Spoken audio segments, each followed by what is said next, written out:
Welcome back to my YouTube channel tutor Khushi. तो guys मैंने आपको last cash flow statement complete करवा दिया था चैप्टर। आज मैं आपके लिए नया चैप्टर लेने वाली हूँ, दैट इज एनपीओ। बच्चों ने मुझे बोला था वो एनपीओ पढ़ना चाहते हैं, तो मैंने उनके लिए एनपीओ न्यू चैप्टर दिया है। ठीक है, तो आज हम एनपीओ पढ़ेंगे। पहले तो आपको एनपीओ का इसकी जो बेसिक जो आपको थ्योरी है वो कभी भी आपको एग्जाम में नहीं आती है और ना ही आपसे कभी भी पूछी जाएगी। इसकी पहले मार्क्स वेटेज की बात कर लेते हैं, फिर मैं आपको इस चैप्टर की इंट्रोडक्शन बताती हूँ। अभी मार्क्स में क्या है, ये चैप्टर अगर ये टर्म 2 वाले बच्चे ये वीडियो देख रहे हैं तो उनके लिए एक तो 5 मार्क का क्वेश्चन आएगा फुल फ्लेज, ठीक है, और एक 3 मार्क्स का क्वेश्चन आएगा। 5 मार्क का आएगा और 3 मार्क का, मतलब टोटल 8 मार्क की वेटेज है। 8 नंबर की वेटेज देता है ये चैप्टर आपको टर्म 2 के एग्जाम के लिए, सेकेंड टर्म। ठीक है, अगर एनुअल सिलेबस वाले ये मेरी वीडियो ये बच्चे देख रहे हैं, एनुअल सिलेबस वाले बच्चों के लिए क्या है कि उन्हें 6 मार्क्स का एक क्वेश्चन आता है, बड़ा क्वेश्चन होता है फुल फ्लेज, और एक 3 मार्क्स का क्वेश्चन आता है, और एमसीक्यू में भी एक आधा क्वेश्चन 1 मार्क के लिए पूछ लेते हैं। एमसीक्यू मे और मे नॉट भी होता है। ये टोटल 9 to 10 मार्क्स की वेटेज ये देता है आपको आउट ऑफ 80। ठीक है ना, 80 मार्क्स का क्वेश्चन होता है आपका पेपर एनुअल सिलेबस के लिए, तो 80 में से ये आपको 9 to 10 मार्क्स की वेटेज दे देता है ये चैप्टर। और सेकंड टर्म में ये आपको 5 मार्क्स का आता है, या फिर एक 5 मार्क का आएगा और एक 3 मार्क का आएगा। ठीक है, तो आज हम क्या है नया चैप्टर शुरू करते हैं, एनपीओ। अब एनपीओ का सबसे पहले आपको मीनिंग पता होना चाहिए। एनपीओ का क्या मतलब होता है, नॉन प्रॉफिट ऑर्गेनाइजेशन, ये इसकी फुल फॉर्म है, आपको सबको पता होगा, नॉन प्रॉफिट ऑर्गेनाइजेशन। अब नॉन प्रॉफिट ऑर्गेनाइजेशन क्या होती है, इसकी बेसिक मीनिंग है आपको पता होना चाहिए। आपको कभी भी एग्जाम में इसका मीनिंग वगैरह नहीं पूछेंगे। ठीक है, नॉन प्रॉफिट ऑर्गेनाइजेशन वो ऑर्गेनाइजेशन होती है जिसका मेन मोटिव प्रॉफिट अर्न करना नहीं होता।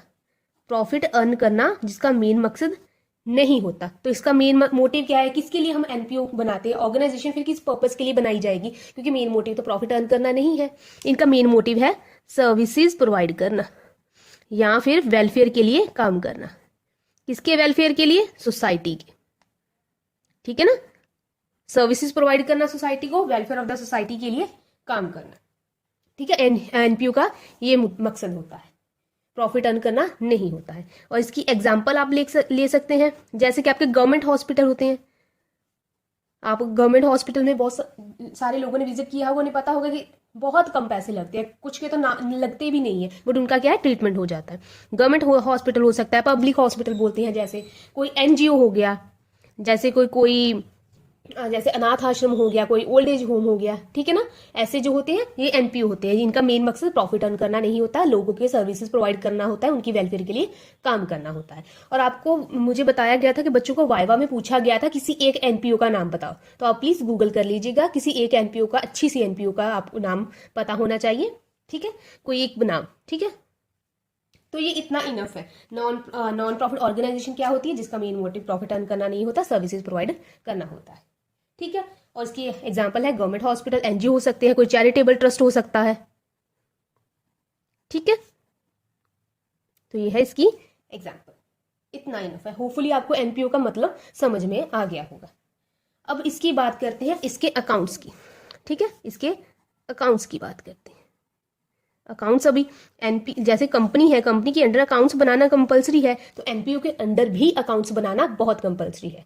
अगर हम कंपनी की बात करें, किसी कंपनी की बात करें, तो कंपनी क्या करेगी, कंपनी बनाती है ना अकाउंट्स। क्या क्या अकाउंट्स बनाती है, वो बनाती है ट्रेडिंग अकाउंट बनाती है, फिर बनाती है प्रॉफिट एंड लॉस अकाउंट बनाती है, देन बनाती है बैलेंस शीट।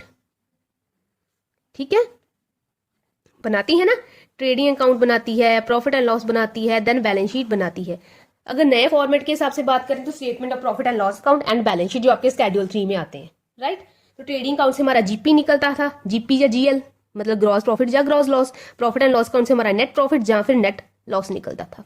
और बैलेंस शीट का तो एसेट और लायबिलिटी टैली कर गया, वो तो आपको पता ही है, तो आपका अकाउंट जो है क्वेश्चन सही है। ठीक है, अभी एनपीओ का क्या मकसद था, पहले बताया कि प्रॉफिट अर्न करना नहीं है। अगर प्रॉफिट अर्न करना नहीं है तो वो ना तो ट्रेडिंग अकाउंट बना सकते हैं, ना ही प्रॉफिट एंड लॉस अकाउंट बना सकते हैं, क्योंकि इसमें से भी ग्रॉस प्रॉफिट निकलता है, इसमें से नेट प्रॉफिट निकलता है, प्रॉफिट तो वो काउंट ही नहीं करते। तो क्या है, ये अकाउंट्स बनाते हैं, बट इनके फॉर्मेट्स अलग होते हैं। क्या क्या फॉर्मेट्स हैं, इसके अकाउंट्स देख लीजिए।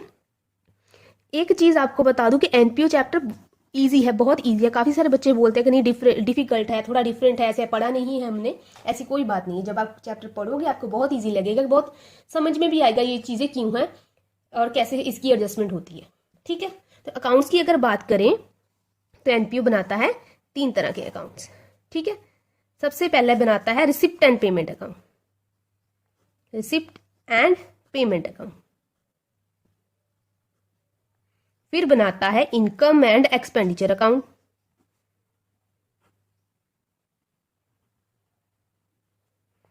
देन वो बनाता है बैलेंस शीट। बैलेंस शीट तो सिमिलर है जैसी आपने पार्टनरशिप अकाउंट्स में बनाई है ना, नए फॉर्मेट के हिसाब से नहीं जो आपके स्केड्यूल 3 में है, जैसी आपने पार्टनरशिप में बनाई है, टी शेप फॉर्मेट होता है ना, एक asset amount, sorry liability amount, asset and amount, उस फॉर्मेट में इसका बैलेंस शीट बनता है। आप उसमें आपको कोई प्रॉब्लम नहीं होगी। नई चीज है आपके लिए receipt and payment account and income and expenditure account. ठीक है, तो आपको जो फुल फ्लेज क्वेश्चन आएगा इस टर्म 2 वाले बच्चों को, उन्हें आएगा कि डाटा दिया होगा, उन्हें बोला गया होगा कि इनकम एंड एक्सपेंडिचर अकाउंट बनाए एंड बैलेंस शीट बनाए। ठीक है, अगर एनुअल सिलेबस वाले बच्चे हैं उन्हें भी ये दिया, उन्हें रिसिप्ट एंड पेमेंट अकाउंट दिया होगा, उससे क्या है उन्हें इनकम एंड एक्सपेंडिचर अकाउंट बनाना है एंड बैलेंस शीट बनाना है। Full fledge question. ठीक है, इतना इनफ है। जो इसकी थ्योरी थी जितनी इंपॉर्टेंट है आपको जानने के लिए मैंने उतनी ही करवाई है।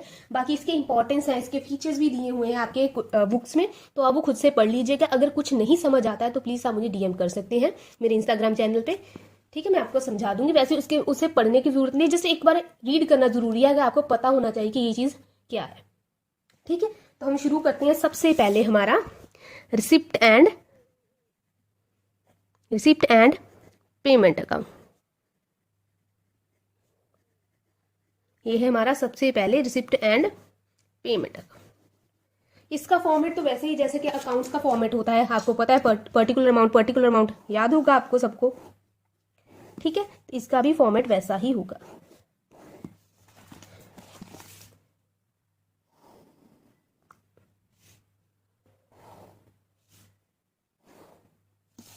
थोड़ा सा लंबा बना लेते हैं। ठीक है, तो यहाँ पे रिसिप्ट नहीं, ठीक है, यहाँ पे आएगी रिसिप्ट, यहाँ पे पर्टिकुलर अमाउंट नहीं आएगी, यहाँ पे आएगी रिसिप्ट्स, और यहाँ पे आएगा अमाउंट, यहाँ पे पेमेंट, यहाँ पे आ जाएगा अमाउंट, और अमाउंट इन रुपीज, यहाँ पे इंडियन रुपी का साइन, और अगर आप इन लैक्स में वहाँ पे आप 0 ऐड कर सकते हैं, आपको पता ही होगा जैसे आपने अकाउंट्स में किया है। तो रिसिप्ट्स में क्या आएगा, जो भी हमने रिसीव किया है वो रिसिप्ट साइड लिखा जाएगा, और जो भी हमने पे किया है वो पेमेंट साइड लिखा जाएगा। ये बहुत ईजी है, बहुत ज्यादा ईजी है, और इतना ईजी है कि आपके एग्जाम में कभी नहीं पूछा जाता कि डाटा देकर इससे से मुझे रिसिप्ट एंड पेमेंट अकाउंट बना दो, आपको कभी नहीं पूछा जाएगा क्योंकि बहुत ज्यादा ईजी है। ठीक है, तो इसकी शुरुआत होती है सबसे पहले to balance brought down. To balance brought down मतलब किसका बैलेंस, कैश एंड बैंक का ओपनिंग बैलेंस। ठीक है ना, बैलेंस ब्रॉट डाउन आपको पता है ओपनिंग बैलेंस होता है। ठीक है ना, कैश और बैंक का ओपनिंग बैलेंस से इसकी शुरुआत होती है। ठीक है, उसके बाद हमें रिसिप्ट्स, पहले आपको देखना होगा कि रिसिप्ट्स क्या है। जैसे जैसे मैं आपको समझाती जाऊंगी, मैं इसमें पोस्ट करती जाऊंगी, आपको समझ आ जाएगा ये आइटम्स हैं क्या।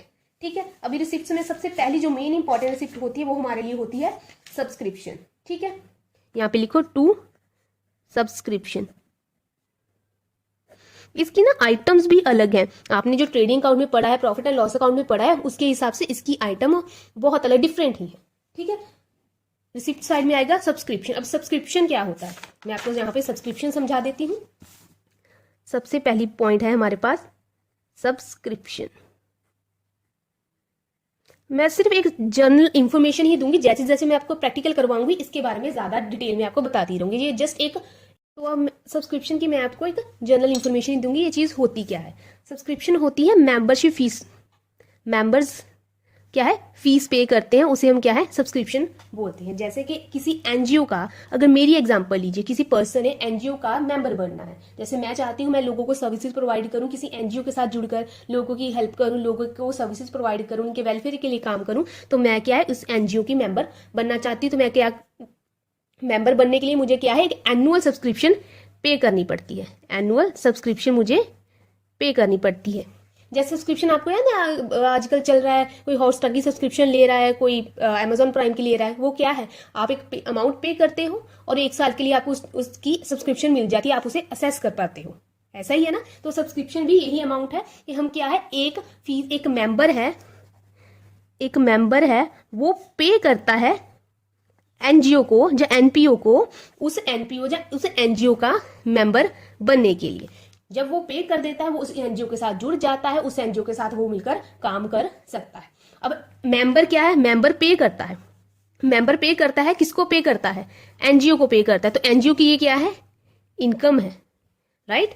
मेंबर पे करता है, एनजीओ को पे करता है, ये उसकी इनकम है, ठीक है। तो ये क्या है, रिसिप्ट साइड में लिखा जाता है, ठीक है।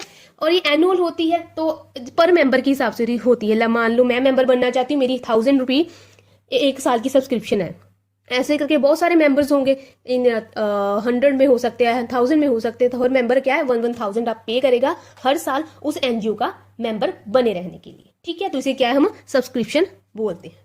होपफुली आप क्लियर हो पाए हो कि व्हाट इज सब्सक्रिप्शन। एक मेंबरशिप फीस होती है जो एनजीओ को पे की जाती है किसी पर्सन द्वारा, ताकि वो उस एनजीओ या एनपीओ का मेंबर बन सके, ठीक है।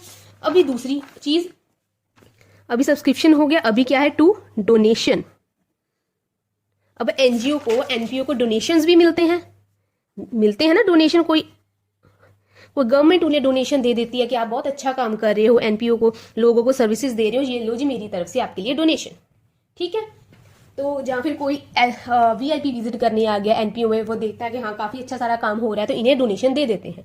कोई एमएलए आ गया, कोई और भी बड़ा पर्सन आ गया आपकी एनपीओ में, या फिर नहीं भी आता, आप जाते हो उनकी तरफ से हमें डोनेशन दीजिए, हमने ये काम करते हैं तो हमें आपसे डोनेशन चाहिए। तो वो क्या डोनेशन भी किसे में एनपीओ को मिलता है, कोई पर्सन देता है, किसको देता है, एनपीओ को देता है। तो ये भी क्या है, एनपीओ की इनकम है, ठीक है। इस इनकम है, रिसिप्ट है, तो क्या है रिसिप्ट साइड में लिखी जाएगी, ठीक है। अब और डोनेशन दो तरह का होता है, टू टाइप्स का होता है, ठीक है।